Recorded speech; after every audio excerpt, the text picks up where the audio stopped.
So just drop it in the chat box. I want to hear those stories. We need to start with some joy. I just want to be sure that I'm not speaking to myself.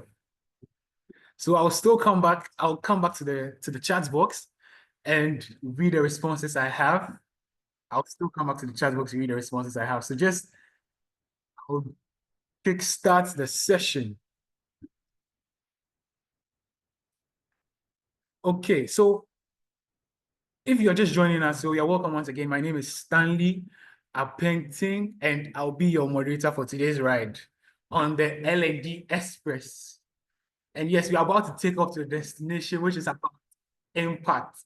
And you are welcome and you're in safe hands because Stanley is the best chief driver you're going to get in the whole world. So before we dive into the main event, I want to give just like a quick check just to know who we have and what our community is about. So what the L&D Africa community is about.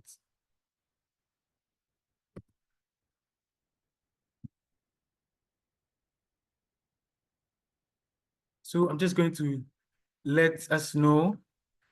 I believe there are we have a few newbies in here. So I don't want to leave them behind.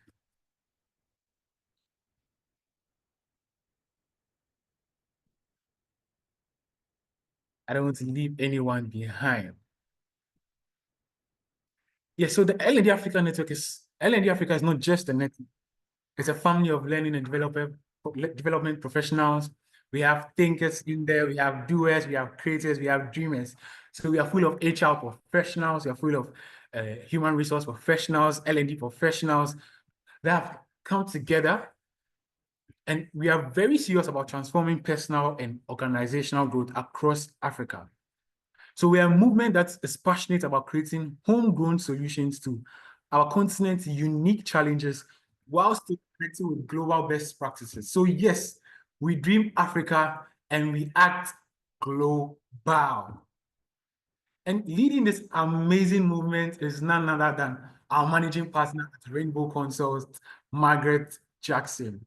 And she's an internationally certified master trainer with 25 years experience and has been shaping learning journeys across the continent. And she's very passionate about learning and development. That's why we are all here together in this session. So the L&D Africa holds webinars like this one. We hold in-person seminars, and of course, the iconic Learning and Development Africa Conference. And this conference brings together about 700 L&D Africa professionals each year. So I can say it's like the Met Gala, or maybe an Academy Award ceremony. But the Met Gala is the biggest. So let's say the Met Gala of learning and development. So trust me, you don't even want to miss the upcoming conference in October. So we'll get into that in the session. So I don't want to get ahead of myself. So I'll just brief all of us on it when the time is right. So, but today it's all about you. It's all about you. It's all about you. It's all about you. We are here because we want to impact lives. We want to impact lives. We want to have everyone engage. We want to have everyone have some form of growth. So today we are going to have some networking session briefly. It's about connecting, it's about growth. So before we jump into the meaty part of this webinar with our incredible speaker, before we get into it, I want us to do something special. So I'm going to have, let's say, 3 breakout rooms, 4 breakout rooms, because one of the best parts of being in a community is the connections we have. So we are going to have 4 breakout room. We'll be in there for about 7 minutes. It's going to nothing intense. So I don't need to have like a prep TED talk just to do like a long explanation. I don't do that. So just be yourself, be curious, and openly share when you go into the breakout room. So I'm going to create 3 breakout rooms. This is what I want us to do in there. So I want us to discuss with the people we find ourselves in the breakout room with. I want you to discuss one thing you wish training could do better in your organization. So when you find yourself in the breakout room, I want you to discuss one thing you wish training could do better in your organization. So I'm going to have breakout rooms. Kindly just join the prompt, click on the prompt that pops up on your screen, and you join the breakout room and you have your discussion with the members you have in there. So introduce yourselves, the country you're listening in from, whether you're at home, whether you're in the office, and then you discuss one thing you wish training could do better in your organization. One thing you wish training could do better in your organization.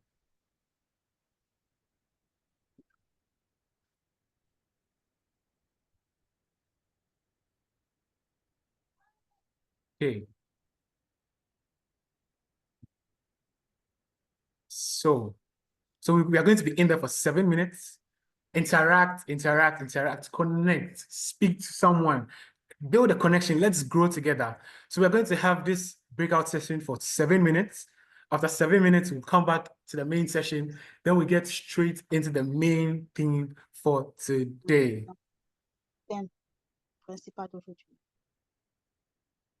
So kindly join the breakout room once you see the prompts on your screen. Kindly join the breakout room and let's interact for the next 7 minutes.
Hello?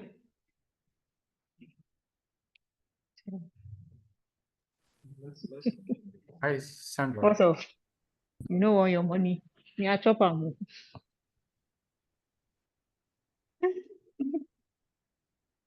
Hello? Hello?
Hi. If you just joined in, we're having a brief networking session. So we have breakout rooms going on. We're just having like a brief introduction and discussing something briefly.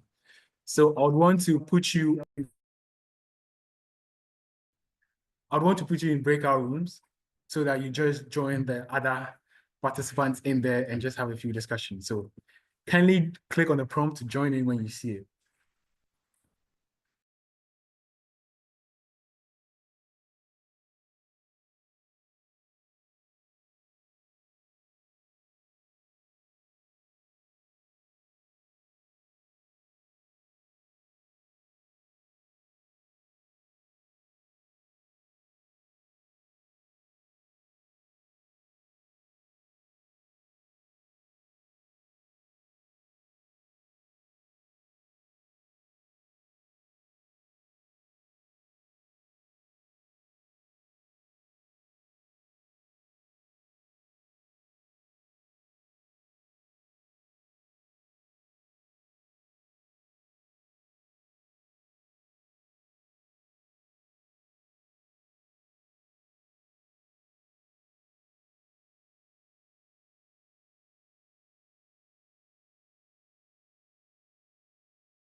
Hi. Okay, so hi. So we have about 30 seconds to go. So I'd want us to be wrapping up. We'll be joining the main session briefly.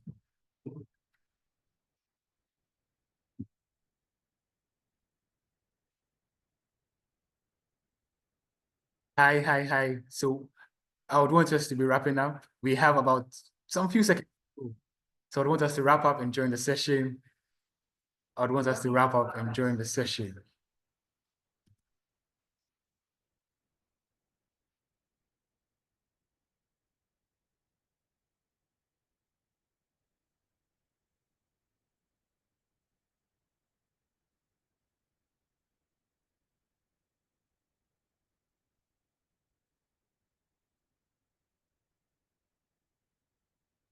Good afternoon, everyone.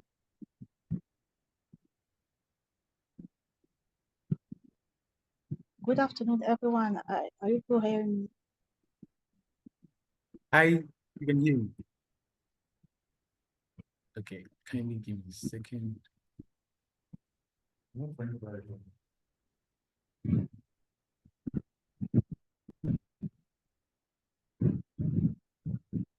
You're welcome back. We are so excited to have you here.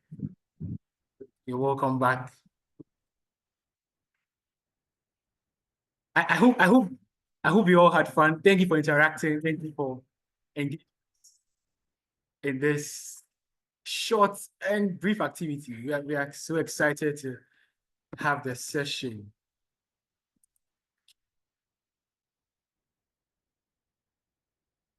So just before we get into it, I'd want to speak a little bit about our speaker for today. I'd want to introduce her. I want us to get to know who our speaker we're going to have for today. Okay.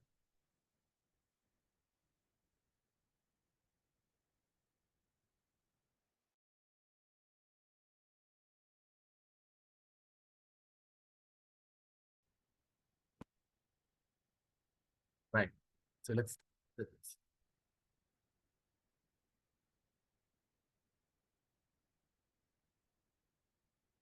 yes. So I hope we all had fun. I hope we got to meet someone new. You were able to interact with someone new. You met someone new. And it went so. Thank you for engaging us. We're excited to have you here, by the way. Yes. So today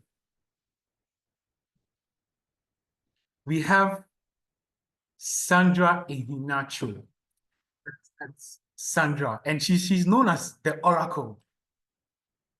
And this is the moment we've all, and I hope you are sitting upright and fully plugged in, because we are about to receive some new ideas, new ways, just some form of knowledge that's going to help us to make ourselves better in the organization, to make growth a very positive thing in our organization.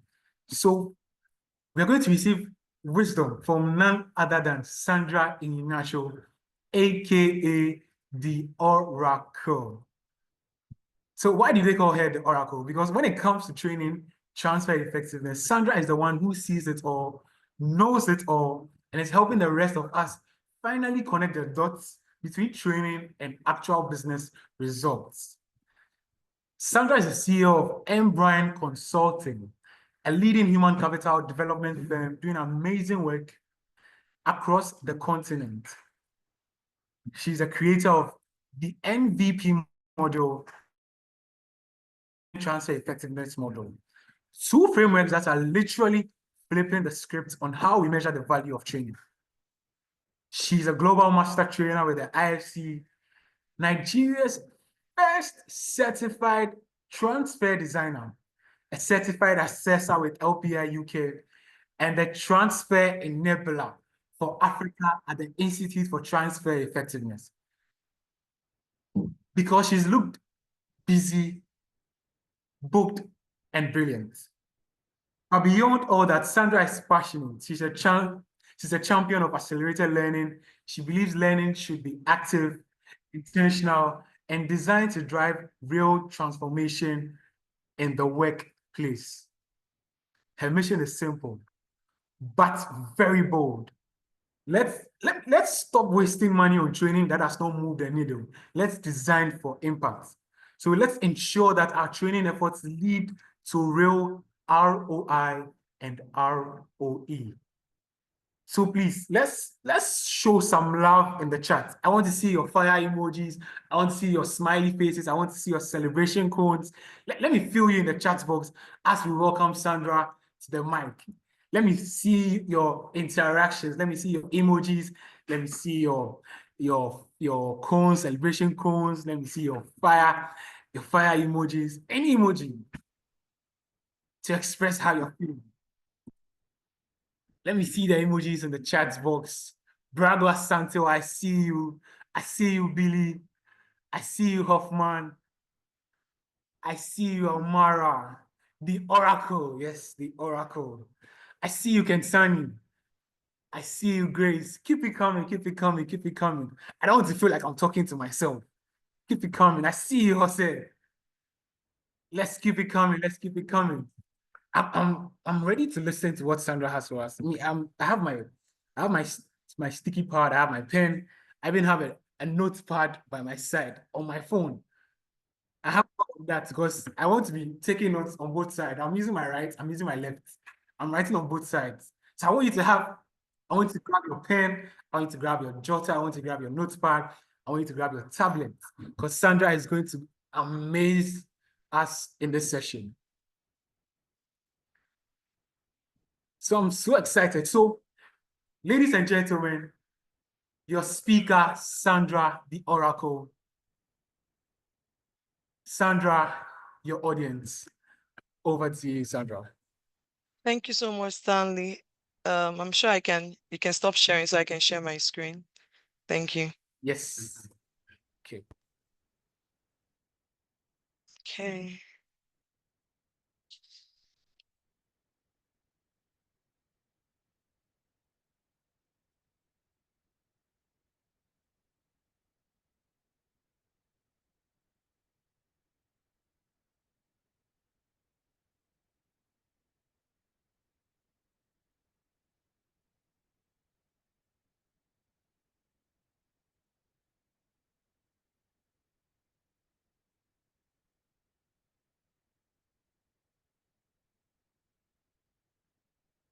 Okay, good morning, afternoon, good evening, good night, wherever you may be signing in from today. Thank you so much for coming on L&D Africa, coming on for this webinar. Thank you so much. It's a pleasure to have you all here. And it's even indeed a pleasure that I'm invited here to share my knowledge and my wealth of experience. And it's not taken for granted. By the way, the mind behind L&D Africa, the convener, the visioner behind it, no other person than MJ. We call her MJ in Lagos, Nigeria here, Margaret Jackson. We also call her the Eagle, right? So a lot of us in Nigeria have gained from her wealth of experience. I'm a certified IFC master trainer just like her, but she's my elder sister, you know? She's there. She was there before me, and she was the one that came here to certify us in Nigeria when we did the IFC LPI training first, which was the first stage before the second stage of me becoming a master trainer. So wherever you are, please give it up for the Eagle, MJ Margaret Jackson. She's awesome, wonderful woman. She is, I'm sure those of you in Ghana already know her, so I don't need to tell you about her. A mover, a force, and we in Nigeria, we also respect her and we treasure her and treasure all she has done and the impact she has done in Nigeria. So it's not just Ghana, she's not only for you, she's also for us in Nigeria. So please join me to hail whatever emoticon you want to use it to hail MJ and tell her that we are saying thank you for all the impact she's making in the L&D space. Okay, so thank you once again. So today I'm talking about transforming training into business results, the power of training transfer effectiveness. This is a topic very dear to my heart, to my soul. I started talking about this as far back as 2010, 2011. And I continue to, you know how a butterfly from a larva continued to open up, becoming, so I continued to get better, kept refining the knowledge, the experience, kept going for certifications, training. One of it was the LPI training certification I went for. For those of you, I saw MJ, she put it up in Ghana. And if you did not go and you're a trainer, is an error. It helped me and it gave me an extra passive income, another income route. So if you've not done that certification, and the next one that is coming up, just ensure you do it. So this is something I'm very passionate about. And I've already told Stanley, you're supposed to, and Stanley has agreed to give me 1 hour, 20 minutes, 1 hour for the webinar, all that I need to talk and discuss with you, and 20 minutes for Q&A. So once again, I say thank you very much for having me. Welcome. So glad you're all here, wherever you're joining in from. Thank you. I know I can see you're already introducing yourselves. Please, if you've not introduced yourself, go on the chat box, just introduce yourself. Tell us your name, where you're joining in from. Nigeria, Ghana, Zimbabwe, Kenya, Rwanda, South Africa, America, Chicago, wherever you're joining in. Just tell us where you're joining in from while we get to know each other. So this is myself. Stanley has already done the honor of introducing me, so I don't need to introduce myself again. The only thing I want to say is, if you notice, there are 2 certifications there that I still want to do this year. One, I'm doing it this year. The other, I think maybe next year. So I say the moment you stop learning, you start dying. The moment you stop learning, you start dying. So we'll move on to our session objectives. What's the objective of today's webinar? What's our objective? This is where our objectives are. That's where I'm taking you. Wherever it's your vacation of destination for this year, that's where I'm taking you. Mine is Seychelles and Mauritius. So that's where I'll be taking myself today. So wherever it is you want to go to this year for your vacation, that's where I'll be taking you in this webinar. So by the end of this webinar, you should be able to, 1, identify at least 2 core reasons why training transfer effectiveness must be prioritized in every training initiative. Training transfer effectiveness is non-negotiable. I will take that again. It is non-negotiable. It is a standard now, no more an exception. Training transfer effectiveness should not be an exception. It should be a standard. So it is a standard now. So one of the things I want you to, at the end of this, at least 2, I'm going to give you like 5 reasons, core reasons why this should be non-negotiable. You should prioritize training transfer effectiveness. However, I want you to just identify just 2. right? The second thing I want to do at the end of this webinar, you should list at least 2 ways to align training with business impact. Those your training initiatives. Are you a trainer, a trainer? Are you a consultant, an L&D consultant, and you're into training? Are you a training professional, an L&D professional whose role is training in a business that's as an employee? I want you to, from all that I will say, just 2 ways you want to align training with business impact, because that is what is very key. Not just learner satisfaction. Gone are the days we do level 1 and level 2 evaluation. Level 1 is very interesting. The food was good. The environment. No. That will not give us the business impact we want. Then last but not the least, there's a third thing I'm expecting from you. That at the end of this webinar, you should be able to explain the practical few tested steps that guarantee results after training. I'm going to give you 2. So if you can explain, if I know I would have written just 1, if you can explain one is okay. So let me add, if you can just explain one, because what I'm going to give you are few tested models, practical few tested models that you use to guarantee results for your training initiatives. So that is our objectives for today. So how do we get there? How are we going to get there? Which is what I call the roadmap. How do we want to get there? These are the things we're going to be doing. We're going to be looking at polls. We're going to use 2 polls. If I'm not mistaken, yes, 2 polls. Q&A, we're going to be taking Q&A. Case studies, 2 case studies. We're going to be doing 2 case studies. Then interactions. When this is over, then your next line of action would want to know, what is your next line of action? What are you going to do after listening for the next 1 hour? The next thing we want to talk about now is netiquette. I know we all know what netiquette is. Netiquette has to do with online. So if you want to speak, you can unmute your microphone to speak. You want to ask the questions, you can type into chat, or if you can type into chat or raise up your hand. Stanley is here. Stanley is working with me, moderating the session. He would, things I may not see. I can see over 55 chats. I don't know where to start with 55 chats. So I'm working with Stanley. Stanley would help me out with that. So feel free. And just like what Stanley said, please make sure your microphone is muted so we don't hear you shouting in the background or a child negotiating for biscuits in the background. Okay. Now we're going, who is in the room? We want to know who is in the room. So I'm going to stop sharing this so that you can be able to see. I'm going to open my Slido, the other part where you have the Slido, so you'll be able to see. So let me stop sharing, but I want you to take note of the code. Do you want to take note of the code? So either you go to slido.com and type in that code, or you used the barcode, just scan it and it will take you there. So let me just give a few seconds for you to do that. Then I'll open up and so that we can see the question and answer. So I want to know who is in the room. Who do we have in the room? So I want to believe you've done this. Stanley, can you also help me to just put it up on in the chat, the number? Just put it in the chat. Thank you so much. So I'm going to share that now with us, our Slido. So yes, I think this should be it.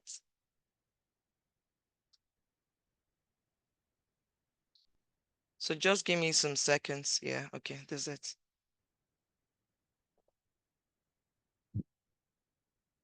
I'm sure you can see it now. So who is in the room? So who is in the room? Do you want to let us know who is in the room? Just let us know who is in the room. Who is in the room? So are you an HR professional?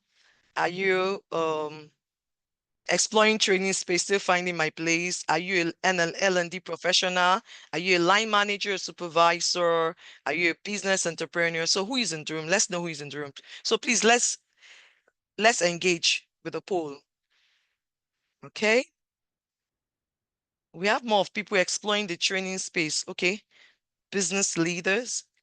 Oh, HR professionals are just even 20%. No L&D, no line managers. When you see me turning the other way, please pardon me. I have 2 screens, so I'm using the second screen and I'm looking at it. Oh, we even have the people we have more in the room are people exploring the training space. I'm exploring the training space, still finding my place. 50%. I'm a business leader and entrepreneur. 33%. HR professional are just 17%. Wow. Wow. Okay. I'm a corporate trainer. Okay. So let's give people more time. Okay. People are still doing. Okay. So we have just 10 people. We have 51 people in this room. Only 10 people have taken this poll. So please, we are encouraging you, take the poll. This will guide me in what to share, how to share. It will guide me a whole lot. We have 51 people. Only 11 people have engaged with the poll. And we have 51 persons in this room. Please engage with the poll. While you're engaging with the poll, let me see what I have in the messages. If there's anything. Okay.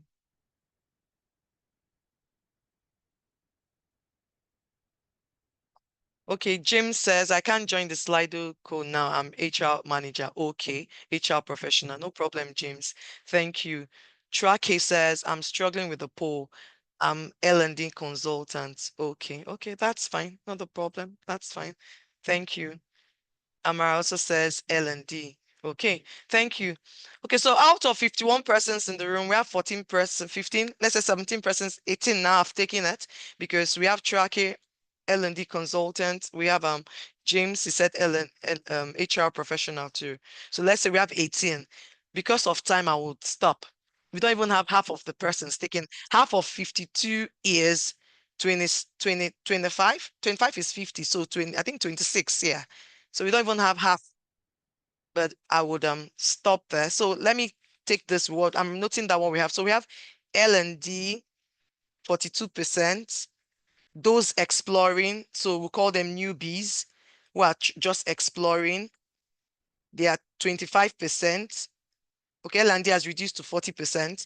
Then HR professionals are 15%. Business entrepreneurs are 10%. Okay, so we don't even have managers or supervisors here. 29% again for those exploring. Okay, we'll stop here. Wow, we have more of explorers. Okay, thank you. So let me stop the poll. Let me stop sharing this. Thank you very much for all those that engage. So let me share my screen again. Let me share my screen again.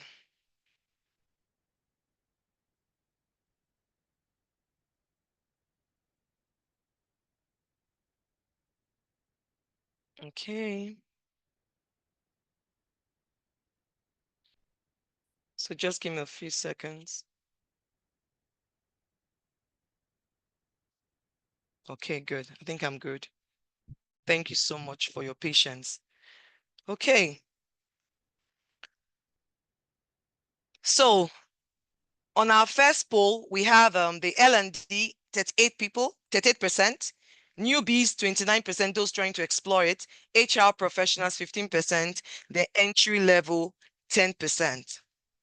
10%. I mean, entrepreneur, 10%. We're going to do one more last poll before we dive into what we're going to do today now. Where are you when on training transfer effectiveness?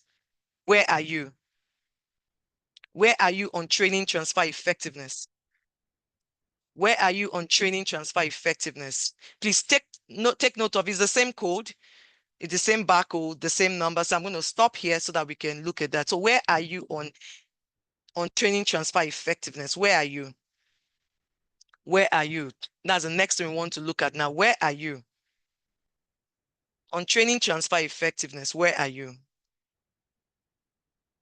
So let me share my screen with you so that we can see. So you can start, please start voting. Start voting, don't wait for me.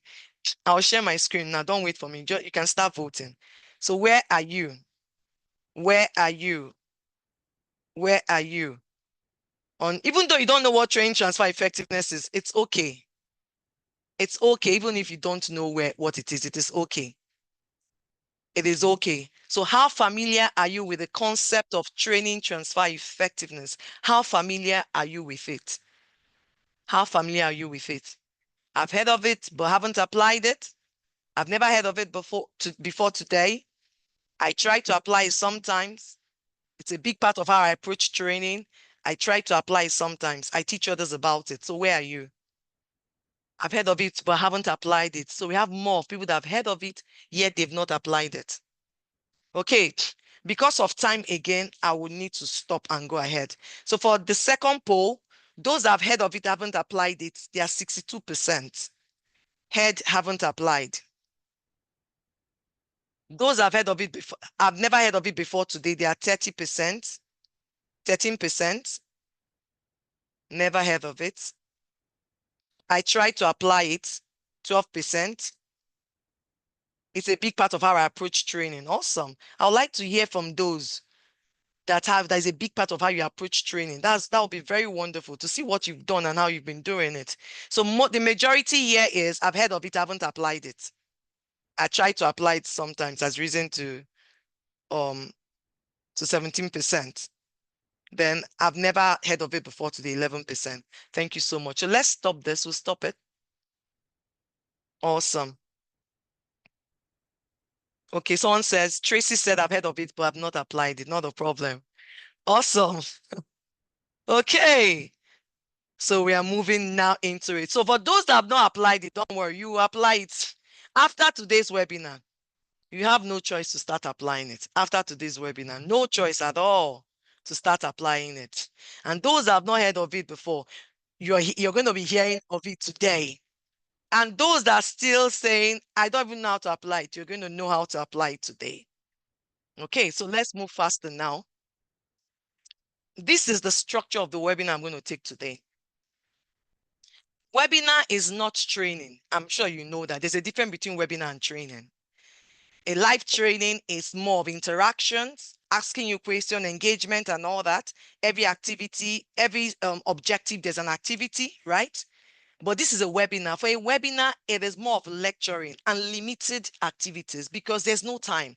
And because there's so many things to cover. Like now, I have so much to cover, right? So I want to crave your indulgence that let me lecture deep strategic teaching in an hour. Then the next thing we take 20 minutes, we take questions and answers, and we take contributions. However, be putting up your contributions on the chat. We will also check it. So please permit me for that. Permit me on that, right? So I want to believe I'm being permitted. Thank you so much. So let's move ahead now.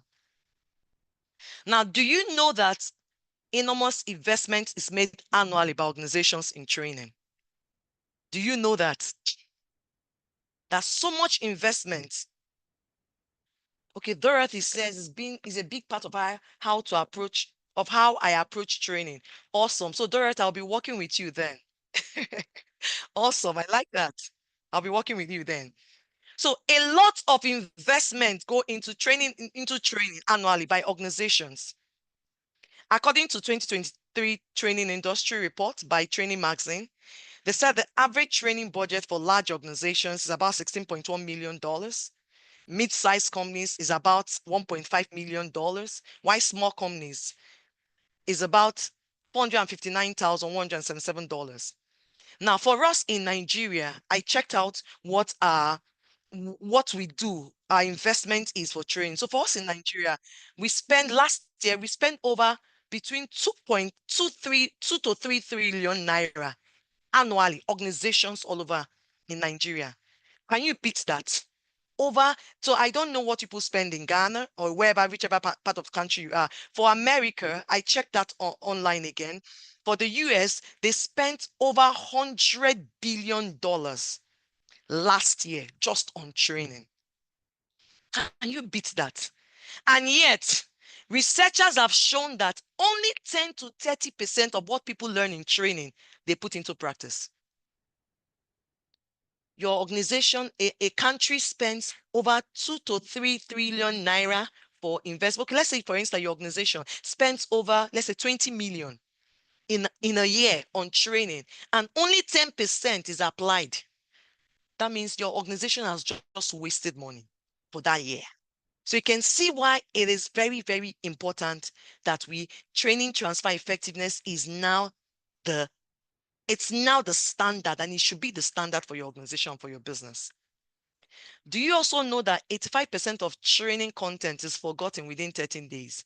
I'm sure you've heard of the training, the training curve, right? The forgetting curve, the forgetting curve. You've heard of it. It's said that 85% of what was learned in training is forgotten within 30 days. In Nigeria, we say wahala day. That means we're in trouble. If within 30 days, 85% is forgotten, then how do organizations apply? How do employers apply what they've learned in training?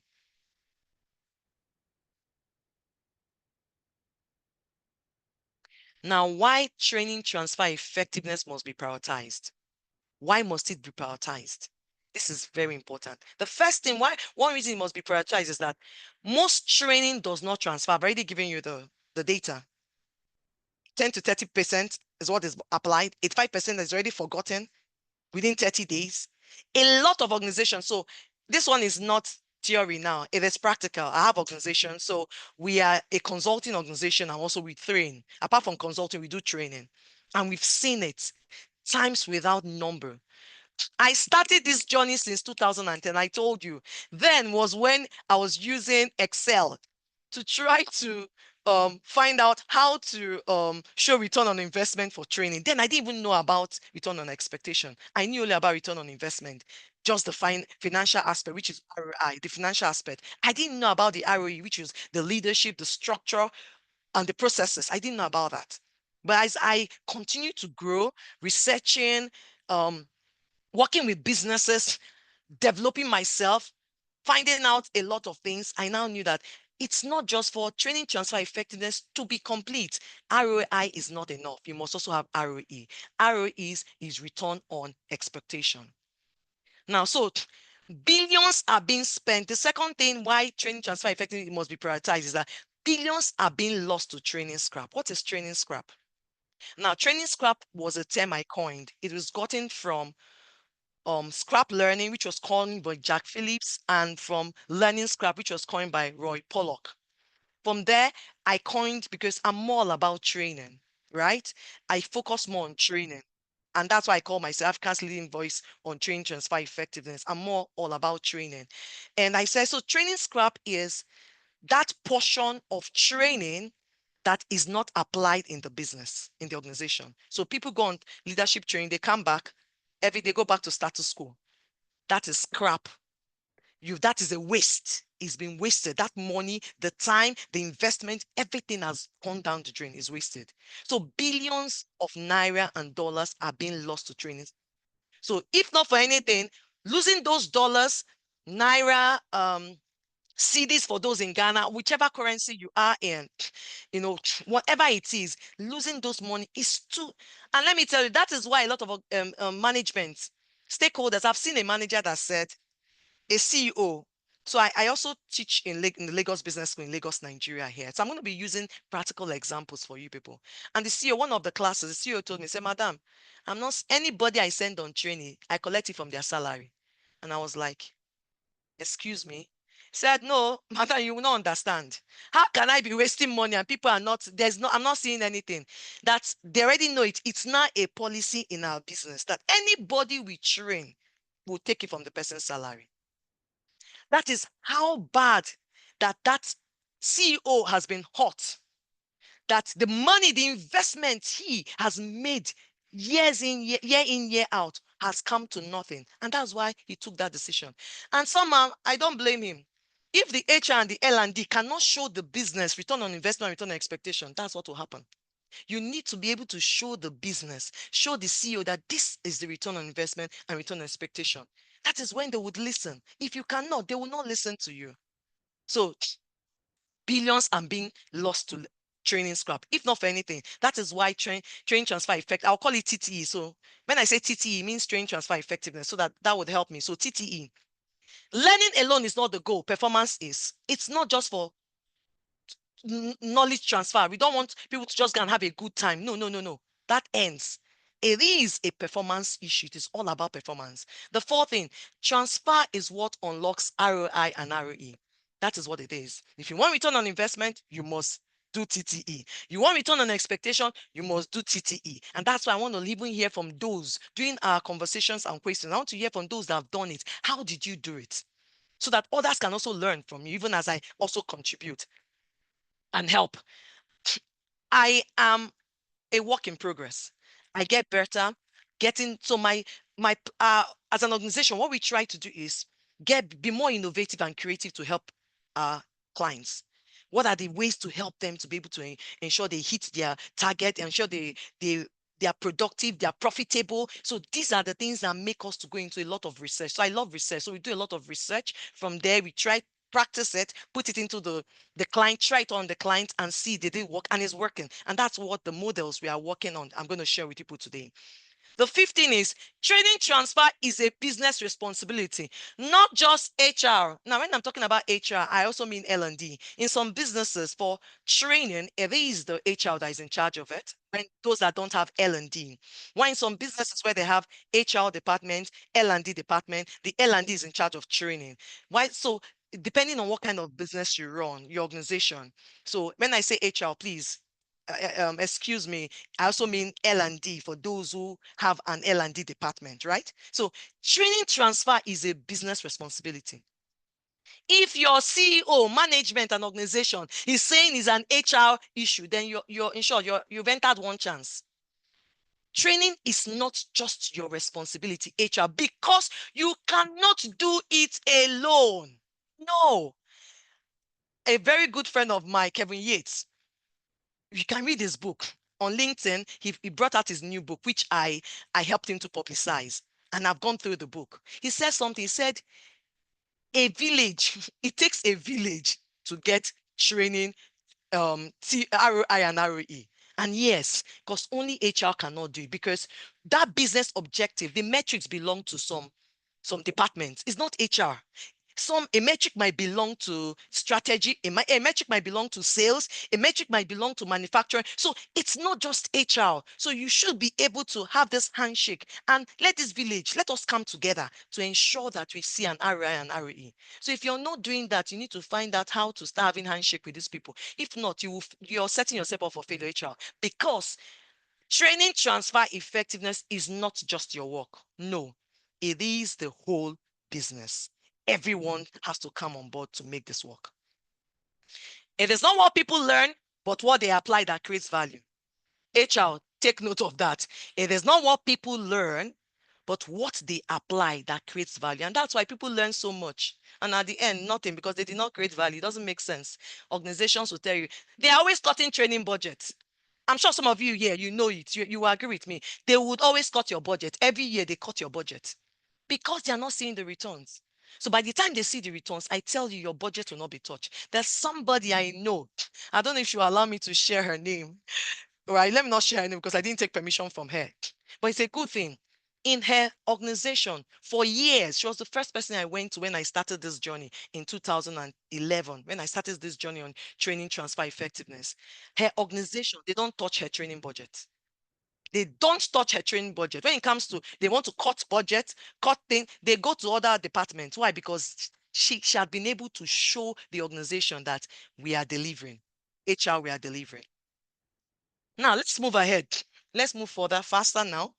According to Professor Robert Brinkerhoff, we call him the godfather of evaluation. If you're HR, you're L&D, you don't know this man, error, because you need to know measurement and evaluation.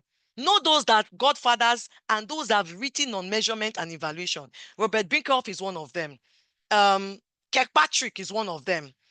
Someone else that is coming up now, Alaina. So you must know them. Read their work, because there's no need of, what's that word? Why am I losing my adjective? Reinventing the wheel. Yes, there's no need of reinventing the wheel. Just take this. These people have done years of research. Ina's own is like 100 years of Ina. Another person you should look out for again is Ina Webuhen. She has done like 100 years of research. So why am I reinventing wheel? I take all they've done, put it together, come up with my models, and I will run. And that is what I did. He says, training without transfer is like a car without an engine. Can you see that car? Where is that car going to go to? If you have a car and your engine is, and there's no engine in there, you're on your own. You cannot go, you will stay there, no movement. Paul Matthew is also somebody to look out for again. Paul Matthew also said, okay, so Paul Matthew also said, I was just checking the chat box. I saw something. He said, training transfer is one of the elephants in the room that HR and L&D professionals often habitually ignore, partly because they do not know how to handle the elephant. You know, there's a space between, can you see there's space between this elephant? So instead of dealing with this elephant, say, oh, more, see space, let me enter here, let me pass here. No, the time stops today. No more. Let's face that elephant. If you don't know it, learn it. If you don't know it, learn it. You can learn it. I learned it. I'm better. And I'm getting better and better and better. So you can also learn it. So let's move ahead. Your journey now starts here. You know, I've spoken enough. Now we're entering the cocoa. This is where your journey of training transfer effectiveness, it starts here. And where is that place I'm talking about? Now, look at what you're saying. That's one of the models we developed. It's called the need validation process. It's a model we developed. The need validation process is a methodology that is indispensable from whatever we do with clients. We found out that a lot of people, they will come to you, organization, they say, I want you to train my staff on 1, 2, 3, 4. I've been guilty. I like being very open and vulnerable and transparent. You want to train your staff on 1, 2, 3, 4. Give me proposal. We'll go, write proposal. They will give us, we'll do the training for them. Next thing, they will complain that, hey, nothing has changed though. What did you people do? Nothing has changed. You did not train well. They'll go and look for another trainer. They will not use us again. They will dump us. They will not use us again. They'll go and look for another person. They'll look for another trainer. The same thing will happen. They keep going round and round, jumping from one trainer to the other. The problem is not, that wasn't the problem. And so as a result of this, we now say, what exactly is the problem? Because we know that we are good. Why are they jumping us? And they are jumping from one place to the other. That is when we found out that it is not all performance issue that is a training issue. I will take that again. It is not all performance issue that is a training issue. Some of them are not training. That is not the issue. You know, training is part of L&D. That's not part of what I'm talking about today. L&D is like the big umbrella. Good. Training is a subset of L&D, is a component of L&D. Training is not L&D. Training is rather a pikin, a child of L&D. Just as now, let me tell you, list some of the components of L&D. We have training, we have coaching, we have mentoring, we have on the job. These are components and subsets of L&D. L&D are areas to help employees to develop. Training is just one of it. So training is not L&D. Training and development is not L&D, right? So so sometimes the problem is coaching. The problem is mentoring. The problem is the process. I'm going to show you a live case study which we used with a client. This one happened last year into early this year. This one is not theory. I'm giving you practical. All the case studies are practicals with our client. And so if you notice, I changed their name so that, of course, I didn't take permission to use their name. So I changed their name so you will not even know who they are. So we designed this needs validation process to ensure that training investment are assessing whether training is the appropriate intervention, the solution, or it is a non-training intervention, or it's an integrated approach whereby it's both a training intervention and a non-training intervention. And so there are 4 steps to this. I'm sure you can see the 4 steps already. Let me just see. I see something on chat. Okay, thank you. Thank you, Adjo. So I say something. So there are 4 processes today. The first one, what we do, how we start it. So these clients, okay, let me not start with the case study. Let me explain this, then I'll go straight to the case study. The first thing we do, we have what we call the diagnostic conversation with the training sponsor, finding out what exactly is the issue you want to have. So I will go to the case study and I'll explain that. The second thing, we now have a conversation with those that be earmarked for the training. The third thing we do, with that, whatever we get from these 2 people, we now do a root cause analysis. And the 4th thing, we now do a need analysis report. Now, let's go straight to the case study. Let's go straight to the case study. Now, this is the case study. So, Ghana Company Limited. I hope there's nothing like Ghana Company Limited in Ghana. Please, if there's anything like that, this is an hypothetical name. I just looked for names. Since it's Ghana that invited me, I decided to give them that honor to use Ghana than using Nigeria. Now, they are in the creative and commercial. This organization, they came to me. They came to our organization, to our company. And so when they came to us, they're in the creative and commercial production. They came to us. The CEO was the person that reached out to us and said that she needed us to train her staff on these 5 issues. 1, documentation practices. She said that they were having inconsistent documentation and lack of SOPs. Secondly, communication issues. You can read what she was saying there. I will not read out everything. Thirdly, she said reactive work culture. Fourth, she said leadership development. Fifth, she said HR management. We now told her, we said, madam, we cannot train your staff on this unless we conduct an NVP, a needs validation process, to know exactly, are all these issues you're talking about, are they really training issues or they are something else? She said, no. First of all, she said, will that cost money? I said, yes, madam, it will cost money. She said, no. If it will cost money, why don't we just go straight? She said, if it will cost money, she said, when we finish this and we have to do the training, will it also cost? I say, yes, madam, it will also cost money. She said, no, that's double money. That let's just go with go straight, just train, because we came highly referred. Our organization came highly referred. I told her, no, we can't do that. Because it's very possible that all these things she listed are not training issues. It's also possible that they are training issues. But until we conduct this NVP, we will not be able to go ahead. And because we came highly recommended, will I say she has no choice? Let me not say she had no choice. She just felt, okay, let me allow these people. She said, okay, then no problem. Let's carry it. We started. The first thing, just look at the things the complaint she did good. Now, so there's a process to it. Because of time, I will not give you the whole process, because everyone has baby. So the first one, which is the conversation with the sponsor, there are other things we do before then. We send a survey to them, asking them some questions when they return the survey before we now have the conversation. So there are other things, but just what is important for you to take is the first thing is diagnostic conversation with the training sponsor. So now when we had the conversation with her, the CEO, this was what the CEO said. She said the documentation was perceived as burdensome by the employees, that there was no standardized ways to document work, communications tools were misused or fragmented, the staff felt overwhelmed with frequent directive changes, production team often react instead of planning. So I'm sorry, that's instead of planning. Now, all these things, I had to reduce it. See, I don't know if you can see, okay, you will not be able to see, okay, you can see these papers. So these papers are the reports. So they are much, but I had to, for this session, I had to reduce it so that you, at least to help with the case study, so you will understand this. This case study is like a 15, 20 pages case study that we can use for a full day. We cannot do that in less than 1 hour. These were the things she said. We thanked her for it. We told her we're going to meet with those that have been earmarked for the training. So she sent us their names. They sent their emails. We had so you can decide to go to the site. She told us, were we going to come to the site? We said no, that we don't need to come to the site, that we will do it. We'll do a focus group virtually, which was what we did. Now, this was what the employees said. The employees said SOPs exist, but they are inconsistently used. Don't forget where we started from. Don't forget the issues she gave.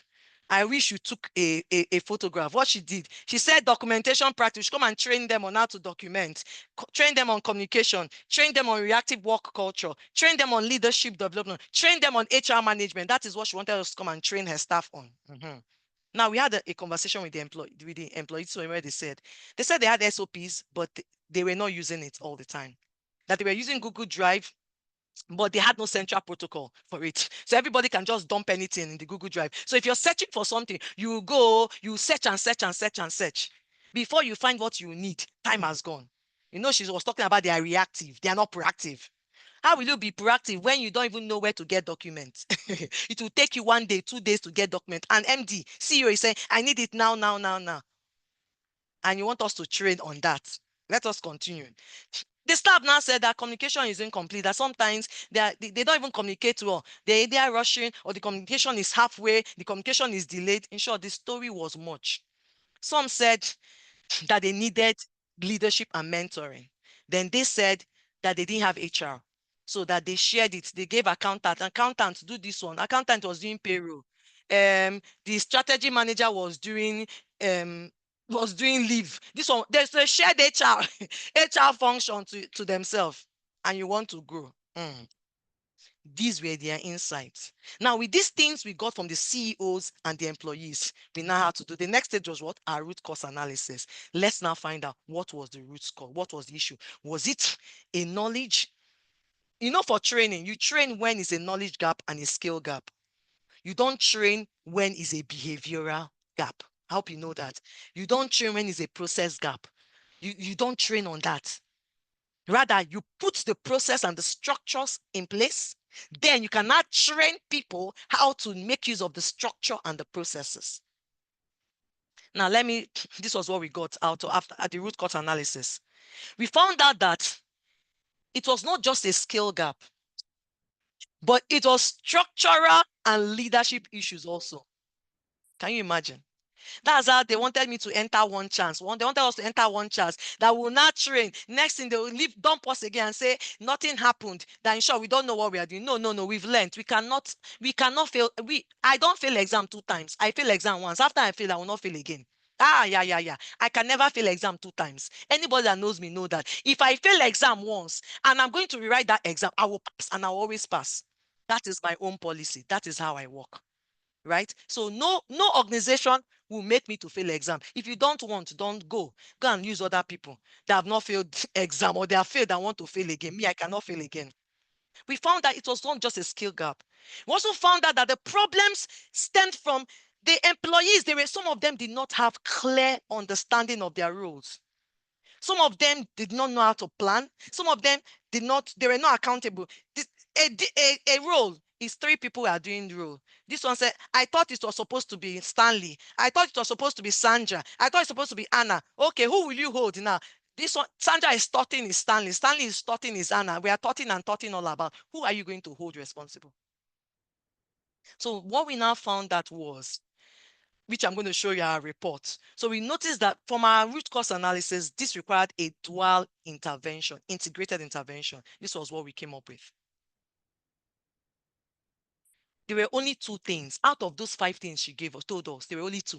Only 2 were training intervention: communication and leadership. Every other thing were non-training intervention.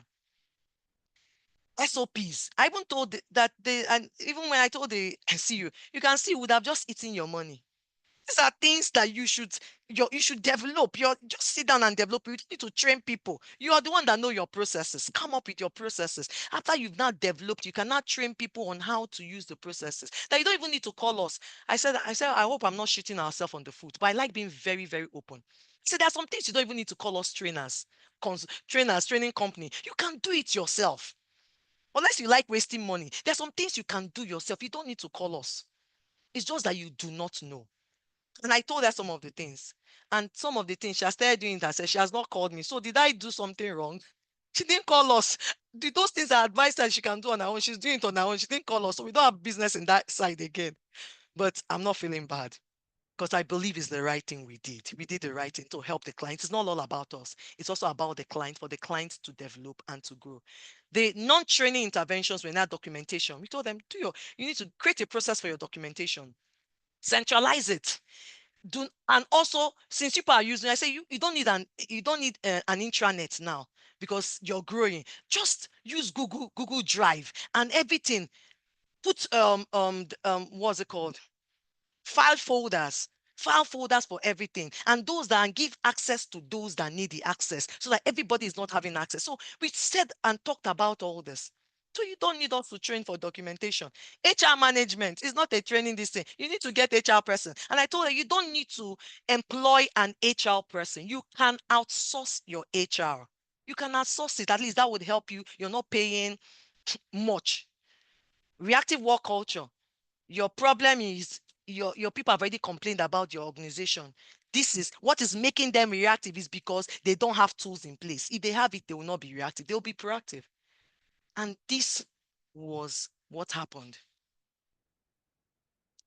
Now, this was the outcome. The outcome of the MVP. So GCL gained clarity on their true challenges. Staff felt heard and involved. Intervention aligned with business goals. MBC MVP model proved essential in directing steps. And GCL saved money. They saved money because they didn't pay us for training. They would have wasted money paying up for training that will not give them any results. So this is the first leg for anybody that wants to do TTE. The first leg is to determine, is it a training intervention, a non-training intervention, or integration of both? If you don't determine that, you are just going to waste time and waste money. So let me go more quickly now to go into the next part now. Now we've done that. What is next? What exactly is training transfer effectiveness? This thing Sandra has been saying, the oracle that calls herself the voice, the leading Africa's leading voice on training transfer effectiveness. What exactly is it? Now, there's a difference between training effectiveness, training transfer, and training transfer effectiveness. They are not the same thing. Now, we'll break that down. But don't worry, you're going to get all the slides. Because of time, I'm also looking at the time. You're going to get all the slides. Stanley will share with you. Now, training effectiveness measures how well a training program achieves its objective. You know, that's why level 1, for those that know Kirkpatrick has the 4 levels of evaluation. I'm also a certified Kirkpatrick professional. I do, and I use it for all my training. I also use it for my clients, right? So in the first level is checking if the people, the trainees enjoy the training, which is when you talked of how did the training go, how was the environment, how was the food, how was the trainer, all those things. Those things will not change the needle. Those things will not give you return on investment, return on expectation. They will not. They will not. So training effectiveness is what? It helps you. It measures how well a training program achieved its objective and whether the participant acquired the knowledge you wanted them to acquire and the skill you wanted them to acquire when you sent them on that training. That is what exactly training effectiveness is. So it focuses on the design, on the delivery, and the learning objective of the training program. Is looking at, is the participant engaged? Were they engaged during the training? It's not looking at application. So this is training effectiveness. Now let's go to the next one. Training transfer. Now, training transfer is the big brother of training effectiveness. Is the big brother of training effectiveness. And it's what is it looking at? But before then, let me give an example for training effectiveness. I think I should. So for example, now for training effective, you could ask the training, maybe you send people on the financial modeling course. You now ask, after the financial modeling course, what was the score the participants gave the trainer? You know, that form they used to fill. Some will give him 4/5, 5/5, 2/5, 3/5. So that is an example of training effectiveness. Now, let us go to training transfer. Now, training transfer measures, did the learners apply the skill and the knowledge they gained from the training on their job roles? Did they apply it? That's training transfer. I'll take it again. Did the learners apply the knowledge and the skills they gained in the training? Did they apply it on the job? So what training transfer ensures is, it ensures that there is a move from knowledge, there's a move from skill, from the training session to the real job application. From the training room, is it a virtual training room? Is it a physical training room? From the training room to what? To the real job tasks. Did they do it? Is tracking the application. Did they do it? Are employees applying what they learned? They learned so when they went for that modeling training. Are they applying it? Now, that is training transfer. Now, where we are talking about now, training transfer effectiveness. The difference with training transfer is the sustainability. So now, training transfer effectiveness says it focuses on how sustainable is the application of learning over time. Because we've seen, let me tell you, in my webinar, the webinar we did last Thursday, last 2 Thursdays, I gave an example. We had people that went for training, managers, they went for management leadership training. When they came back, within 1 month, they were applying everything they learned. They were happy about it, right? Guess what? After 1 month, I'm sure they said, oh, this thing is not working again. They stopped applying it after 1 month. Why? Because it was not what they were doing, what the HR, L&D, and the organization put in place was just training transfer. They didn't put training transfer effectiveness.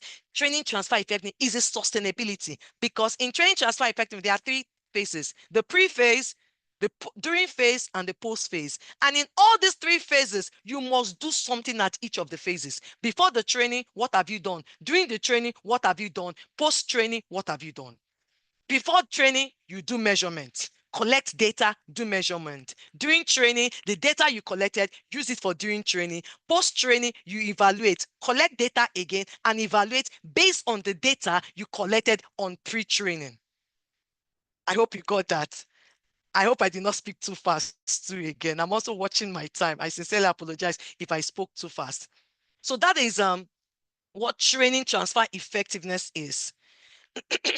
That's what training transfer effectiveness is. It does what? The sustainability of learning over time to ensure that there's a long-term behavioral change and there's a business impact. That there's a long-term behavioral change and there's business impact. Now, for return on investment and return on expectation, there are 3 ways to it.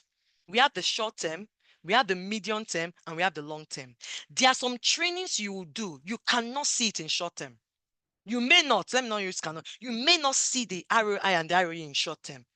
You might be in the medium term, you will start seeing it. Some, it might be in long term.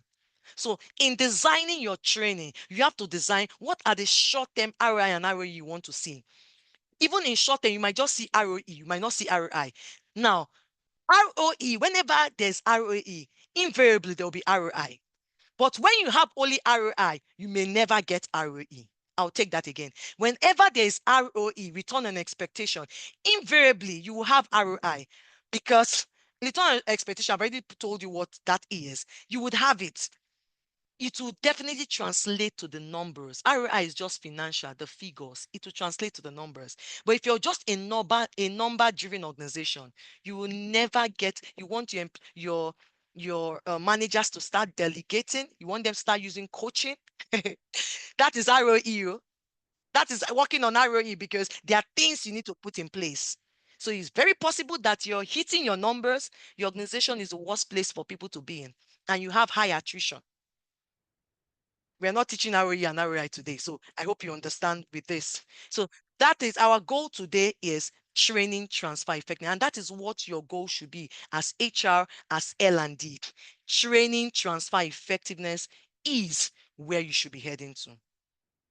Okay, so I'm going to give you another case study. It happened real, and that is where I'll be wrapping up. I'm looking at my time now. That is where I'll be wrapping up in the last case study. So from training to impact.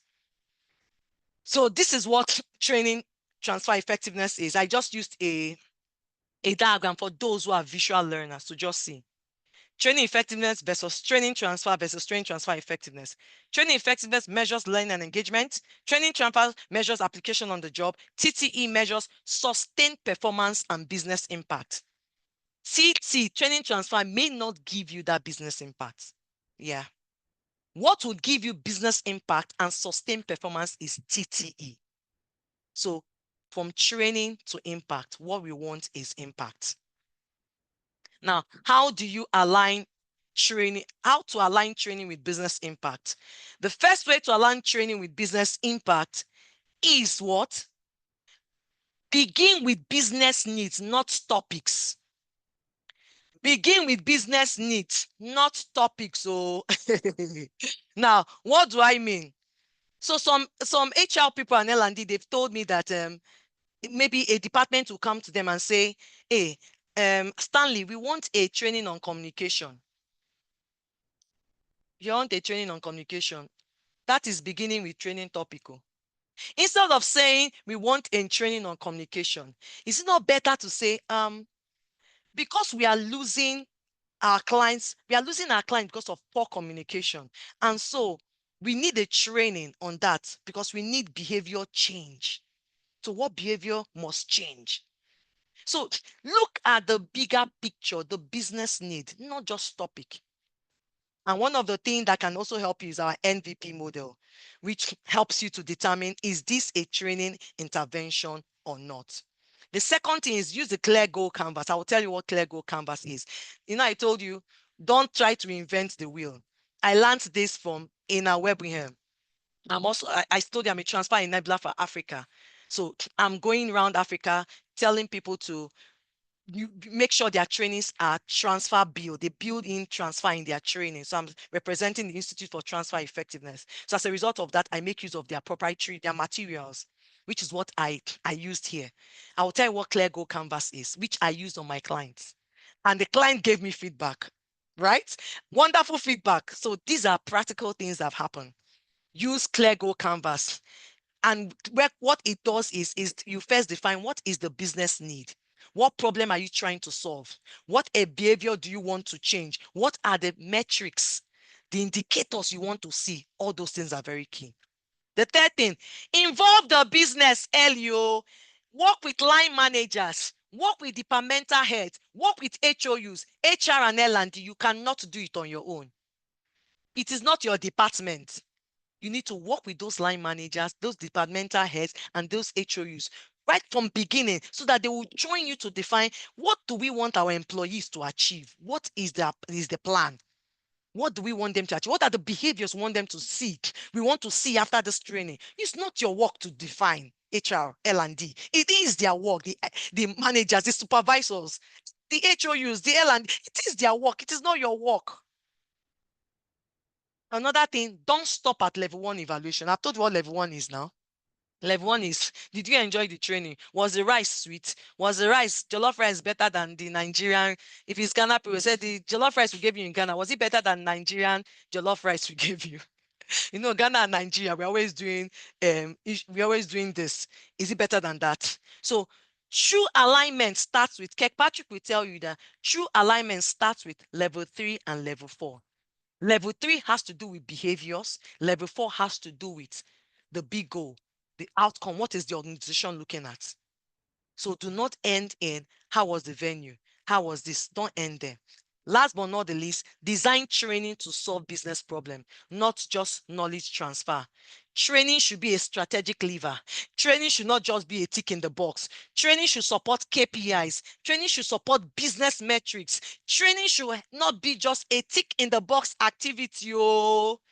It should hit that business metrics. Great. So now let's move on. I'm looking at the time. Okay. What are clear goals? Now, look at this for example. This is as an example for a sales training. Is this thing a goal? We know what goal is. As the SMART principle, right? Smart, specific, measurable, achievable, relevant or realistic, and time bound. So one of the things, one of the components of clear goals is that it must be smart. And we already know the SMART principle. Tell me if this, look at these examples. Just type into chats, yes or no. Are these things, these goals, are they smart? Increase sales skills. What does that mean? Gain confidence in dealing with customers. Develop and refine sales quality. This one, I will stop to read what I'm saying. It's not specific. Thank you very much, Daniela. Stanley says no. Okay. So develop and refine sales qualities. What is that? Use sales instrument efficiently. Please, what is that? What's the meaning of that? Everyone is saying no. No element of measurable as well. Thank you so much. Thank you. Thank you. Reflect and shape your own communication behavior. What is that now? What is the meaning of that? All those things. All those are, is that not story that you are giving us? Think and act strategically. What does that mean? What does think and act strategically mean? What does that mean? These are errors. These are not SMART goals at all. Now, what are SMART goals? What are clear goals? Which is what one component is SMART goal. I told this from Dr. Ina Webraham-Heathel. She's the brain behind the 12 levers of transfer effectiveness. And she said, I think I can see something on the chat box if I continue. Okay. So please, goals there is, I made a mistake. I wrote G-A, goals. It's supposed to G-O-A-L-S. That's typographical error. Please forgive me. So clear goals should be SMART goals, and they are made up of 3 things. Business need, which is what are the stakeholders' expectations? Business impact, what are the results we want to see? Transfer goal, what are the success critical behavior we want to see? Now, in that, I told you, do not invent the wheel. You see something already, just build on it. Ina got this third one trick. See what I wrote it. Success critical behavior. God is bearing a lot from the Kirkpatrick 4 levels of evaluation. Ina is her own. She's a researcher. She came up with this great idea we are using, but she built also on Kirkpatrick. So me too, I built on Ina and Kirkpatrick and on LPI, Learning Performance System, and on IFC. So I'm not reinventing any wheel. I'm building on things that are already there. So don't reinvent wheel. Just build on them and get things that will help you to become better. So that is what she called SMART clear goals, and she called it the goal canvas. Now I'm going to use a case study now to explain this. Now, the company is called Bullion Nigeria Limited, just like I used the other company. It's not Bullion. If there's any company in Ghana that is called Bullion, please forgive me. I'm very sorry. I'm very, very sorry. Please forgive me. They are in the equipment and maintenance services. They are in the FMCG, and they are into equipment maintenance services for manufacturing clients. And so their focus was on service technicians. Now, the background of BNL. BNL specializes in maintaining complex equipment for clients in the manufacturing sectors. Now, there are STs, which is their service technicians. So if you hear me say STs, just know the service technicians. They deploy them to client sites, and they are charged on a per-hour basis, agreed upon each job. However, there was a growing challenge that was costing the company money. The engineers were overstaying on the site beyond the agreed hours. So you can imagine if you agree with the client that our engineers will come to your site and stay for 30 hours, and we agree the amount it will be. Now the engineers go to the site, they stay for 40 hours. And you're saying, clients, you have to pay for 40 hours. Clients say, oh, what do you mean by that? Our agreement was 30 hours. So it's not my problem that your engineers did not finish the work in 30 hours. That is your problem. And so they were losing money. So clients refused to pay for the extra time, citing lack of agreement. They did not agree on that. This led to revenue loss and strained customer relationship. So they felt that there was a training intervention that needed to resolve the issue, and they came to us. I'm going to summarize this case study. You will get it. I'm looking at my time. Since I'm running out of time, I'm going to summarize this case study. Now, the first thing, we used our PDP model. Now, the PDP model is, just like I told you, we have the pre-training. Let me tell you the full meaning of the PDP model. It's called pre-training, during training, post-training transfer effectiveness model. So the short form is the PDP model. There are things you must do before you train, things you must do during training, things you must do post-training that will help you to see an ROI and an ROE. And we did not use all our PDP model on this client, because even before we started the training, the client felt we were wasting so much time asking for this, asking for the. We asked for data. They said they didn't have data. We said, you must get data. No matter how small the data is, get data. We need to, when we're evaluating, what are we going to evaluate on if you don't give us data? It took them time before they now gave us data. I think it took them like 3 weeks or 1 month later. We were waiting. So a training that was supposed to be in September was not done in November. So you can see it was almost 2 months. So if we wanted to ask for more things, the client was not ready to listen to us. We now say, let us just let's go. We cannot win on all levels. But now this was done in 2023. Now we know better. Any client that is not ready to go through these 3 models very well with us, we don't take the training from the clients, because at the end you will see now that I will be vulnerable. I will tell you people where I've made mistake, right? In this one now, all they did, we saw a return on expectation, right? We even saw, but we did not tie that to a return on investment, financials. Why? Because we did not take the business metrics. We did not find out from them who are the owners of these business metrics, what departments.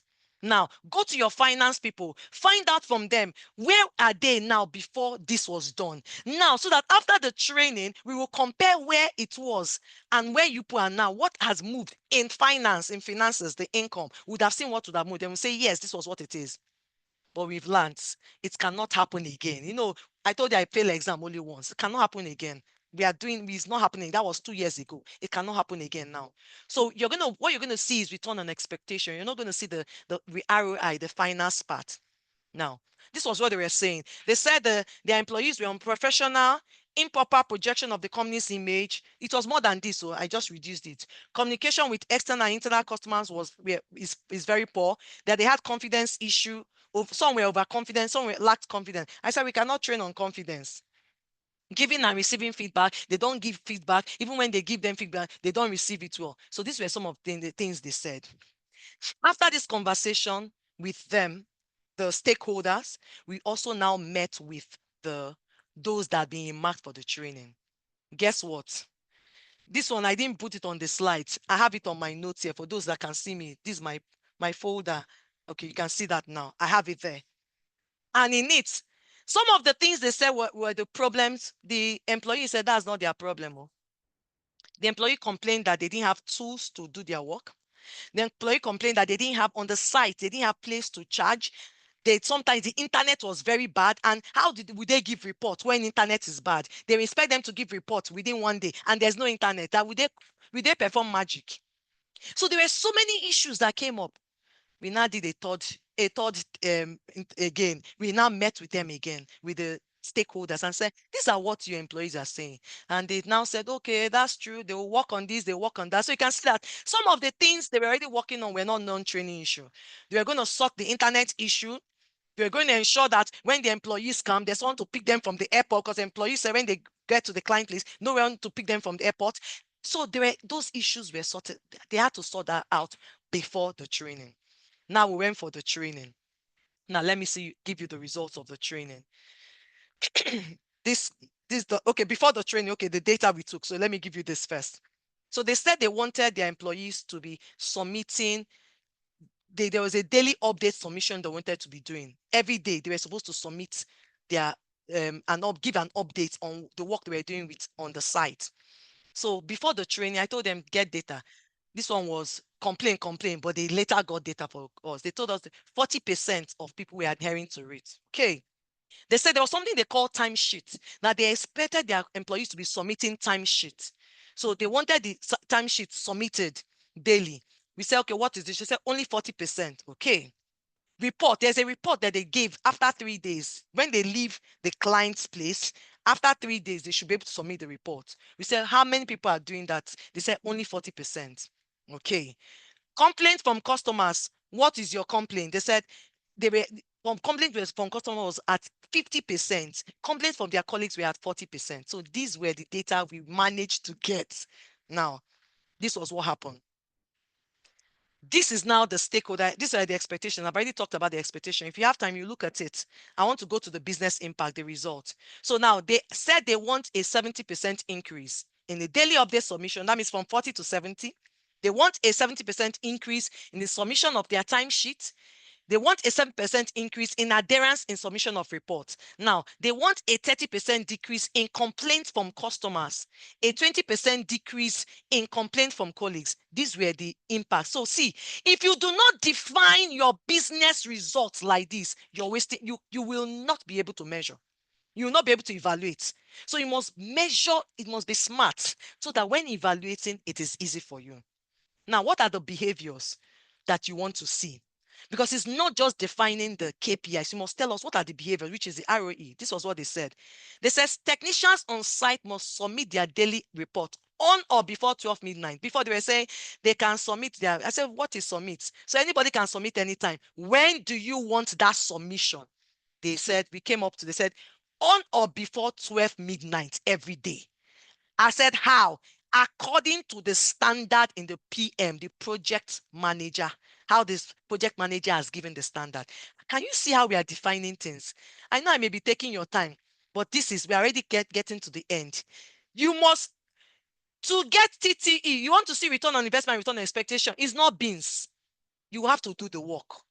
A lot of L&D and HR, they are lazy.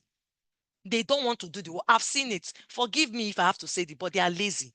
You must do the work if you want to see return on investment and return on expectation. The next thing they said, I said, okay, what other behavior do you want to see? They said, the technician should submit their timesheet as at when due. I said, what is as at when due, please? As at when due is not specific. Then the service manager said he will communicate the due date. So before anything, he will communicate what the due date is. I said, okay, good.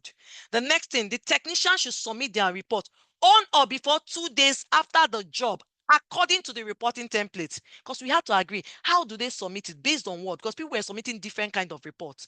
They said they will give a template. Beautiful. This is a reporting template. So if you go and submit report in a different way, you're on your own. There's a reporting template you should follow. The fourth one, technicians avoid the use of inappropriate words in their communication with colleagues and clients. I said, what is inappropriate word, please? They said they would define, the service manager said he's going to define examples of inappropriate words. I said, that's good. The next one, technicians should avoid the use of inappropriate non-verbal communication with colleagues. I said, what is the meaning of that? They said they would define it. Beautiful. So we agreed on that. 3 months later, This was what the L&D. And I'm proud to say, if I'm lying, now let me say something. If I'm lying, the L&D, I saw the L&D person. The L&D person is here. I'm not going to say if it's a he or a she. I noticed on the chat that the L&D person is here. So if I'm lying, the L&D person should please say here if he or she wants to speak and say, no, Oracle, you're lying. The L&D, the company we worked with, the L&D person is here. Yes. Now, this was the post-train 3 months later down the line when we reached out to them to say, how far, how did the training go? What? This was what they gave. You can see the dates. A post-training evaluation meeting was carried out on Friday, February 9, 2024. And below is the results shared with us by the service manager. The service manager told us that from 40% adherence, it rose to 70%. No, they wanted 70%, right? So look at before training, after training. Now let's focus on after training. They wanted a 70% increase. What did they get? A 90% increase in adherence to the daily update submission. So that was a 56% increase. Before training, it was 40% in adherence to the submission of timesheets. What did they get? Look at it. From 40% to 94% increase in adherence of the submission of timesheet. That was a 54% increase. It is the service manager that gave us this data. I am not the person. The third one, adherence in submission of reports. They wanted a 40%. Now, what did they get? They got a 91.5% increase in adherence. So what was the increase? It was a 54.5% increase in adherence. The one of complaint from customer, they said they wanted a 30% decrease. Don't forget it was 50%. They wanted a 30% decrease, meaning they wanted it at 20%. What did they get? They got a 46% decrease in complaints from customers. From their colleagues, they wanted a 20% decrease in complaints from colleagues. What did they get? They got a 54% decrease in complaints from their colleagues. Now, see what now happened. The L&D now told me, and the L&D is here, said that there was a staff on PIP, Performance Improvement Plan, who was on the verge of being asked to exit the system after the PIP was over.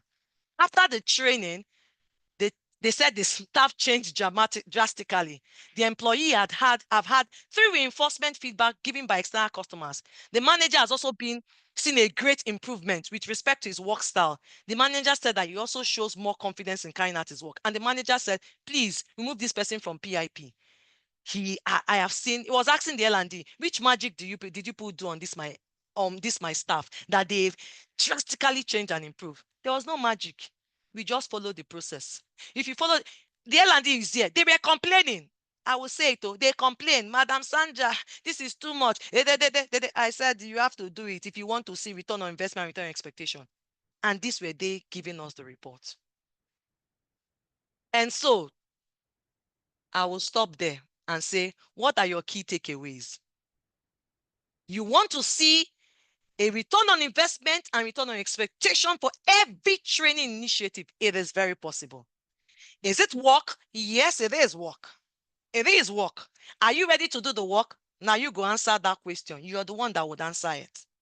If you're ready to do the work, I promise you, I'm telling you, it is not in the space. It is not a magic something. You will see it.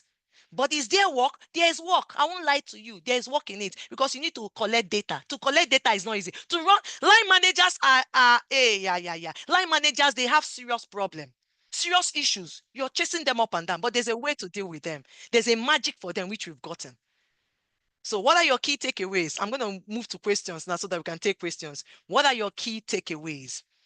What are your key takeaways? What are you taking away from the case studies and from what I've been saying since? And I beg your pardon if I took your time, forgive me. What will be your next line of action? What is the action? What is your action plan now? What is your next line of action? And on this note, I want to open up for questions. It's now time for questions. Before I now continue and tell you people, thank you so much. This is me, Oracle. And you know the many things I add. This icing on the cake. Now, it's now time for me to take your questions and your contributions. What are your questions? What are your contributions? I'm also checking the chat box now. Thank you so much, Sandra. Thank you. Ladies and gentlemen, the Oracle has spoken. The Oracle has spoken. Can you guys give me like some claps, celebration codes in the chat box? I want to feel you in the room. You people, yeah, you don't know. I've taken so much. And the session was packed like jollof at a wedding. And I'm even still digesting everything. So I would want us to do this. So in the next 10, I want us to, because we've gone a bit beyond time, I want us to do the Q&A in 10 minutes. So if you have any question, the next 10 minutes, we want to take a few questions so Sandra could wrap up and answer the questions that you have for us. So please drop your questions in the chat box. Okay, I can even see some things. I see, okay, let me start from beginning. I see someone ask if there is, okay, no, I'm learning a lot. Okay, someone says, okay, Vida says, it's if not all performance issues are training issues. How do you relate that with the concept of the clear goal canvas? Okay, great. Before you even get to the clear goal canvas is on the PDP model. Oh. Before you get there, you start with MVP now. The one I showed you, the MVP that we did the four levels, right, Vida? That is where you determine, and that case study I showed you of the woman that gave me 5 things, and at the end it was only 2 things, right? That is where you start from. So from there, that is where you start to find out, is this performance issue a training issue or a non-training issue or an integration of both a training and a non-training issue? So that is where you start from. So when you've gotten that, then the training, if it's a training issue, you now start the PDP, the pre-training things you have to do, the during training things you have to do, the post-training things you have to do. Now, if it's a non-training intervention, that is when you decide, you start now. What is it? Does it need coaching? Does it need process to change our process? Do we need to change how we maybe there are no tools for people to work with? Do we need to change the tools? Are the tools old-fashioned? You want people to do something on what's that? After Excel, what's the higher brother of Excel? Power BI. You want people to do something in Power BI and you're giving them laptop that have only Excel, no Power BI. So first of all, give them laptop that has Power BI first. Then you can now send them on training to learn how to do Power BI so that they can now come back to practice Power BI on the laptop. I hope that answers your question, Vida. I see somebody else saying, if there is, okay, Edinam says, if there is ROE, there will be ROI in the long run. Yes, Edinam, yes. I'm exploring, but I think I've learned quite a lot. Okay, thank you, Edinam. Then someone said, the PDP is related to L&D and not politics. Yes, Micah, is L&D, it's not politics, please. It's a post-training, during training, and post-evaluation training model. Okay. Okay, Daniela says, don't stop at level 1 of transfer effectiveness. Yes, Daniela, thank you so much for that. Then Daniela also says, whenever there is ROE, it is inevitable that you have ROI. Yes, yes, yes, you do that. ROE, Stanley, there's somebody's mic that is not muted. You can hear the person speaking on the background. I'm checking, right? Then ROE will incorporate coaching, mentoring. Yes, yes, Daniela. Daniela, you're very intelligent though.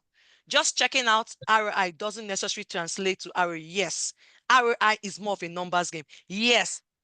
Who is this, Daniela? You are very, very on point. It seems maybe the next one you'll be the one to take the next webinar. Yeah, you're very. Yeah, she has to, right? Yes, very. You're on it. Okay. Then where I get it now, I appreciate. Okay, no question, no. Okay, Sandra, I would like to explore more on the data issues. This is a real meat for me. How do we connect to acquire more knowledge? Okay, Stanley will put my details for you. Or you'll see my details. Don't worry. If you stay until the end, I'll share my details. Then don't stop at level 1. Yes, please don't stop at level 1. Thank you, Daniela. Who else? Okay, there's no more question. It seems that these people don't have questions, so Stanley. Yes, I think you've done so well that no one has a question. If there were questions, so I can wrap up. If there were questions coming up, I would have been shocked. You have been telling me, okay, so let me wrap up then. I wanted to come up to ask my question. Hello, Sandra. Okay, hello. Yeah, good evening. This is Stella. Okay, Stella, hi. Thank you, Stella. Apparently, I had to join from another meeting, so I was apparently late. So I wouldn't know if there will be a recording of this webinar. Yes, Stanley. Yes. Stanley, over to you, please. To answer. Yes, Stanley. there will be a recording. So right after the session, we'll put it up. It will be put on the WhatsApp group. So if you're on the WhatsApp group, you definitely have access to the recording. How about We'll those put that it- are not on the WhatsApp group? Yes, so Can we're you putting put a it- link. We're putting a link to the WhatsApp group in the chat box. If you're not on the WhatsApp group, please join in. Join. We Ha. get the recording. We have a broad network of individuals. You have a lot of people to interact with. So if you're not on the group, please join the group. We'll have the recording put on there as well. Yes. Thank you. So, If you're not on L&D group, it's error. Just go and join L&D Africa. Very If you're big not, there is error. an error. Very Very big error. big Go and error. join. Please, thank you. At the Very moment, big I'm not error. on WhatsApp. So if I can have it either on Telegram or my mail, I will appreciate. Thank you. Yes, we'll do that. Okay. We'll do that for you. Okay. Definitely. Okay. So, Is there any other question? Anybody? yes, so we have. Yeah, I just my hand wanted has to been up. clarify something. Okay, Stella, so so one's we hand have is the up. Andre YouTube said his channel hand is up. and we have the website. Okay. Okay, Andre, Hi, hand is up. Stanley. Andre, please go. Yes, go ahead. Okay. Thank you very much for this session. So much to take. I'm also an L&D expert. I mean, maybe from your experience, you can just help me. From experience, a lot of the times we're giving targets, monthly financial targets, to convert organizations for training, and then we're talking about the pre-assessment that is very useful, that I can liken to the NVP to say, I mean, these are the things that we need to do before training. I mean, it allows for the effectiveness of training. And then the organization is saying, I mean, this is the timeline. We just want to get this job. I'm sure that you understand what I'm talking about. And again, at the back of your mind, you're thinking about the number targets, financial targets that you have to meet. I mean, what is the finest way? I mean, from experience, to help manage this in between, to say the organization wants to kickstart the training, they have the money to pay, but you also want this training to have impact, even if this organization is also big on impact, because at the end of the day, when they go back and say this training doesn't have impact or begin to consult other people, I mean, they don't come to say, oh, we didn't provide all the necessary information or allow this organization to do the things they ought to do. So how do we manage that? That's my question. Thank you so much, Andre. And why I'm laughing is because I've been in that shoes. I want to believe that maybe you're, I want to assume that you're an employee, not an entrepreneur owning the business. Yes. Now, so as an employee, your employers need to understand it, but of course we know they cannot understand it because they're not here and they may not even have time to come for things like this, right? It's in between the devil and the blue red sea or whatever they call it. Because see, you need to, because these same people that are telling you, now let me start as an entrepreneur. I'm an entrepreneur. I own my business. I can take such decisions. Now, as an entrepreneur, I've taken the decision as a business. If you're not ready to see, I told you we made a mistake in 2023 and we've learned. I keep getting better. Now, if you're not ready to see impact, we will not do business with you. I didn't get there one day, Andre. I have a journey. I have a story to tell. But where I am right now as a business, if you don't want to see impact, go and look for those that will do it for you without you seeing impact. It's not a problem. So we know our clients know what we want. And so those that want impact, they come to us. Those that don't want impact, they don't come because they know I will not take it. Rather, I will even show you those that will take it for you. Now, that is an entrepreneur. And that is because I own the business. And that is because of what I believe and I know. Now, as an employee, you can do what we call the transfer plan is the seventh lever.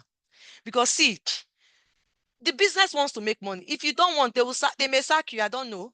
You may have issues. You have a target. You must hit your target. Now, I will say do the best you can. That is a circle of consent for you, Andre. That's because you're working for somebody. And the person doesn't understand that. The person is just hit the target. So within your circle of concern, you have a circle of influence. Now, what can you help these people? What can you do to help them to ensure they see, at least they see, even though they see a bit of return on expectation. They see a bit of it. You can help them to do that. So what can you do for them? What can you build into the, so you may not do pre because they will not give you data. You may not do post because they will not give you data. You can do during. There are things that you put that you can help them to show, and do a bit of post. So that thing you said you do, let them give you commitment. That thing you said you do, when you get back, have you been able to do it? Are you doing it? So you can do a bit of, right? Because your hands are tied. It's a circle of concern for you. I don't know if this helps you. I hope it does help you. Okay. So Sandra, I think because we've gone a bit beyond time, Stop. I would want us Yes. to have a hard stop here. But Yes, if you I have agree any with you. questions, Sandra is on the WhatsApp group, so you can just Yeah. join the WhatsApp group, throw your question in there. I'm sure she'll be so excited to answer you. Very excited. Very So let me excited to just wrap answer. up and show them my this. So let me just wrap up. So Okay. this, for those of you that may be having a hard time, I have a program coming up for heads of L&Ds and directors of L&Ds. So check me out on LinkedIn. It's a mastermind program. It's starting May 6th. It's an 18 weeks. I will guide you step by step. That you come up with a training intervention, and you will apply it step by step, and you see ROI and ROE. So if you're interested, check me out on LinkedIn and sign up for the program. And also we have, just like we have the conference coming up for MJ, for the L&D Africa. Is coming up on October 15 to 17. I'm going to be in Kenya. I hope we also be there. Same thing. So I'm working with MJ to promote the conference. So very soon you'll be seeing on my LinkedIn post about the L&D conference coming up in Kenya, Nairobi, Kenya, October 15 to 17. I'm going to be in Kenya too. So please, I want to see you there. And so MJ is also coming to Nigeria too. She's coming for this conference. So go and check me out, check out this conference to sign on for it. It's a conference basically on everything I've been talking about, training transfer effectiveness in Lagos, Nigeria. And so that's it. That's it for the conference. And this is what I say: old ways won't open new doors. Omo, success doesn't come cheap. It comes with hard work. Are you willing to pay the price for success? The choice is yours now. What will it be? Finally, be happy and feel good about yourself always.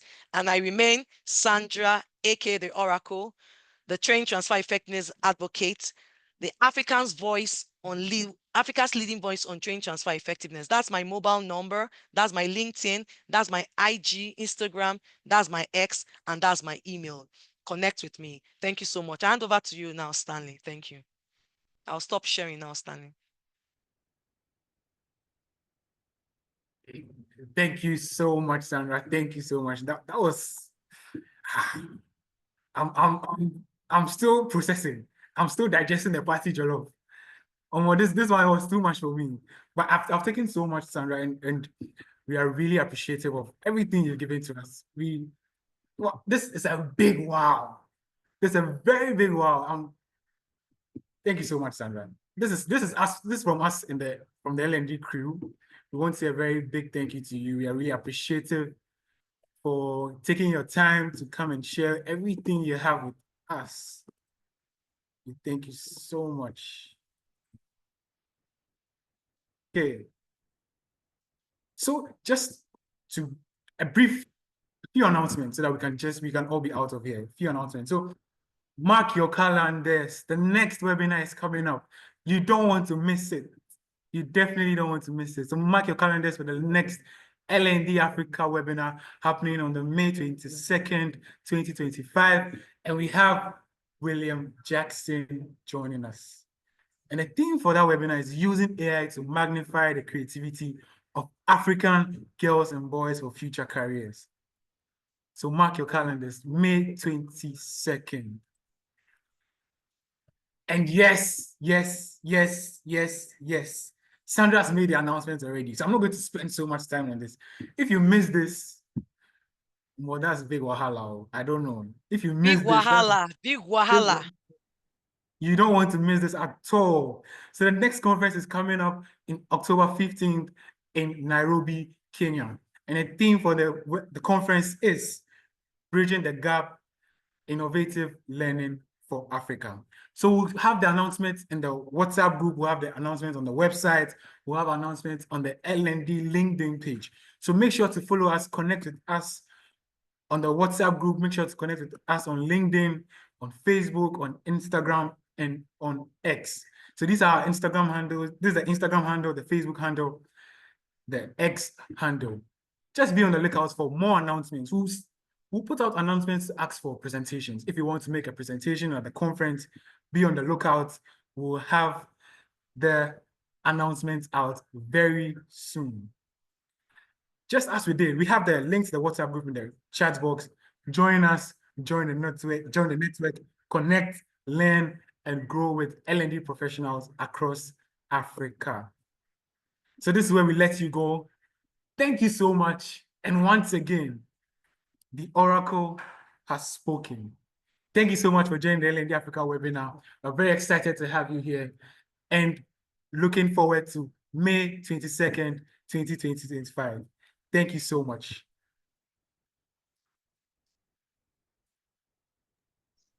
Thank you, Stanley. Thank you, Martin. Thank you, Sandra. everyone. Thank you, Sandra. Thank you, Bye. Sandra. Bye, everyone. Bye, bye, bye, bye.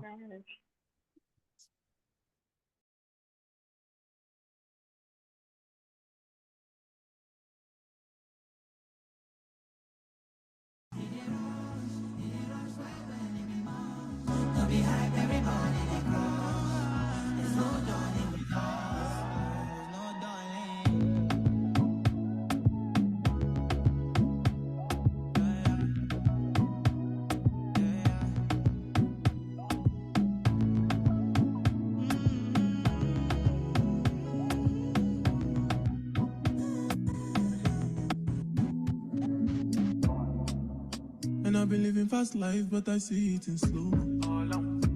Oh no, and you see my lifestyle, I got G's in the turbo. See many people there outside where they feed man's oboe. Oh no, I mean I stand the defender like Joseph Yobo.